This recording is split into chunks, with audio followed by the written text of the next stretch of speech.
आप सभी दर्शकों को मेरा सादर नमस्कार। मैं हूं डॉक्टर संदीप साहू, आयुर्वेद चिकित्सक, रायपुर छत्तीसगढ़ से। और आप देख रहे हैं स्वास्थ्य और आयुर्वेद संबंधी जानकारी देने वाला चैनल हेल्थ एंड आयुर्वेदा। आज के इस वीडियो में हम जानेंगे खट्टी डकार, पेट में दर्द, सीने में जलन, अपच, इन सब से संबंधित समस्या एसिड रिफ्लक्स के बारे में। अगर आपको कभी कभार ऐसा होता है तो यह कोई गंभीर बात नहीं है, लेकिन हफ्ते में 2 से 3 बार अगर आपको ऐसा हो रहा है तो यह GERD यानी कि गैस्ट्रोइसोफेगियल रिफ्लक्स डिसऑर्डर हो सकता है। तो आज के इस वीडियो में हम इसी GERD के बारे में बात करेंगे। यह क्या होता है, किन कारणों से होता है, किन कारणों से बढ़ता है, तथा कौन कौन सी आयुर्वेदिक औषधियों को अपनाकर तथा कौन कौन सा परहेज सावधानियों को बरतकर हम इस समस्या को दूर कर सकते हैं, इस बारे में हम जानेंगे। लेकिन वीडियो को शुरू करने से पहले अगर आपने अभी तक इस चैनल को सब्सक्राइब नहीं किया है तो कृपया सब्सक्राइब जरूर कर लें और बेल आइकन को प्रेस कर लें। और अगर आप मुझसे किसी भी बीमारी के संबंध में दवा या उपचार संबंधी सलाह लेना चाहते हैं तो इस दिए गए नंबर पर परामर्श शुल्क मात्र 250 रुपये गूगल पे या फ़ोन पे या पेटीएम करके फिर अपनी समस्या बताकर मुझसे दवा संबंधी सलाह ले सकते हैं। तो चलिए दोस्तों, शुरू करते हैं आज के विषय को और जानते हैं एसिड रिफ्लक्स या GERD के बारे में। आमतौर पर एसिड रिफ्लक्स की शिकायत हमें तब होती है जब हम बहुत ज़्यादा हैवी खाना खाकर तुरंत लेट जाते हैं या सो जाते हैं, और इसके कारण से हमारे स्टमक का एसिड HCl इसोफेगस से होकर हमारे मुंह तक आने लगता है और इसे ही एसिड रिफ्लक्स कहते हैं। एसिड रिफ्लक्स मतलब पेट के पाचक अम्ल का यानी कि हाइड्रोक्लोरिक अम्ल का विपरीत दिशा में जाना, यानी कि ऊपर की ओर आना, मुंह की ओर आना। इसे ही एसिड रिफ्लक्स कहते हैं, यानी कि हमारे पेट के पाचक अम्ल का यानी कि HCl का उल्टे दिशा में मुंह की ओर जाना। यह इसोफेगस से होते हुए हमारे मुंह तक आता है और इसके कारण से हमें सीने में जलन होती है, मुंह में कड़वापन होता है, अपच जैसा लगता है, खट्टी डकारें आती हैं, मुंह में कड़वापन या खट्टापन लगता है, भूख में कमी आती है, थकावट और बेचैनी, कमजोरी जैसा लगता है। तो ये सभी लक्षण एसिड रिफ्लक्स के होते हैं और ये समस्या किसी को भी हो सकती है और यह कोई गंभीर बीमारी नहीं है। परंतु जब यह समस्या रोज रोज या बार बार होने लगे तब इसे मेडिकल साइंस की भाषा में गैस्ट्रोइसोफेगियल रिफ्लक्स डिसीज कहते हैं। और आइए अब जानते हैं कि यह एसिड रिफ्लक्स या GERD आखिर किन कारणों से होता है या कौन कौन से कारक हैं जिनसे इनकी संभावना बढ़ती है। बहुत ज़्यादा मात्रा में खाना खाने पर कई बार ऐसा होता है कि हमें भूख कम लगी होती है, फिर भी हम बहुत ज़्यादा मात्रा में खाना खाते हैं, चाहे वह स्वाद के कारण हो या लालच के कारण हो। ज़्यादा मात्रा में खाना खाने से एसिड रिफ्लक्स का चांस ज़्यादा होता है। बहुत ज़्यादा तेल वसा मसाले वाला भोजन करने से, अचार, मिर्च, मसाला, गरम मसाला, इनका प्रयोग ज़्यादा करने से भी एसिड रिफ्लक्स की समस्या हो सकती है। देर रात में या समय बेसमय खाना खाने से भी एसिड रिफ्लक्स का चांस बढ़ता है।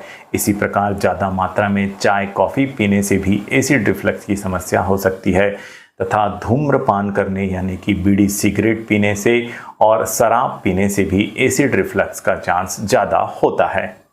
और टेंशन यानी कि मानसिक तनाव के कारण तथा हर काम में हड़बड़ी या जल्दीबाजी करने वाले लोगों को भी एसिड रिफ्लक्स की समस्या हो सकती है। और आइए अब जानते हैं इस समस्या के समाधान के बारे में। एसिड रिफ्लक्स की समस्या हो रही है, इसका मतलब यह है कि हमारा पाचन तंत्र ठीक से काम नहीं कर रहा है और इसमें कुछ न कुछ गड़बड़ी है। लेकिन जिन लोगों को ऐसा बार बार या रोज रोज नहीं होता है उनके लिए चिंता की बात नहीं है, यह कोई गंभीर समस्या नहीं है। और जिन लोगों को बीच बीच में कभी कभी होते रहता है, वे भी अगर अपने जीवन शैली में बदलाव कर लें तो इसे आसानी से नियंत्रित किया जा सकता है। और आइए अब जानते हैं GERD में उपयोगी आयुर्वेदिक औषधियों के बारे में। GERD में ऐसी आयुर्वेदिक औषधियों का प्रयोग किया जाता है जो कि मुख्यतः क्षारीय प्रवृत्ति वाली यानी कि बेसिक नेचर वाली होती हैं। यह एसिड को न्यूट्रलाइज कर देती और इससे एसिड रिफ्लक्स कम हो जाता है और बेस के द्वारा एसिड को न्यूट्रलाइज कर देने के कारण यह दवाएं काफ़ी प्रभावी होती हैं। इस रोग में कामदुधा रस, सूतशेखर रस, प्रवाल पिष्टी, प्रवाल पंचामृत, क्षारवटी, इस प्रकार की औषधियाँ फायदेमंद होती हैं। इनमें से किसी भी एक औषधि को 125 मिलीग्राम से लेकर 250 मिलीग्राम तक की मात्रा में सुबह और रात में उपयोग किया जा सकता है।